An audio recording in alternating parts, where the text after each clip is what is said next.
So I would like to kind of draw this back to when you were speaking of justice and morals earlier, because you seem to have an absolute version of justice. It's very, very deity-based. But there are many people who have ethical systems that are based completely separate and independent of God, and they believe them to function just fine, which really throws a wrench into kind of a lot of what you're saying about good and evil. I mean, I'm not saying you're wrong. I'm just saying they have functioning moral systems that are outside of that. Okay, so how do you reconcile? Yeah, functioning moral systems, though, you find out that these so-called functioning moral systems from atheists are smuggling in a moral law into the back door to get them to work. Like, for example, Sam Harris, a famous atheist, says that we have to do things that result in human flourishing. And I generally agree with that. We do. But the question is, why human flourishing? Why not dolphin flourishing? Sure.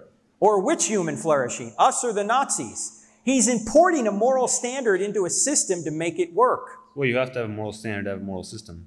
Right, but the question is, if it's just human beings coming up with these standards, that's not objective, that's just personal opinion.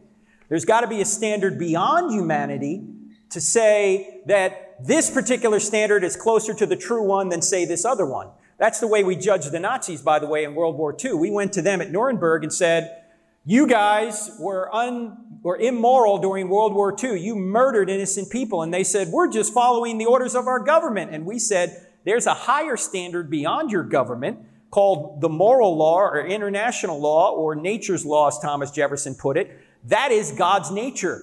And if your government tells you to do something that violates God's nature, you disobey your government.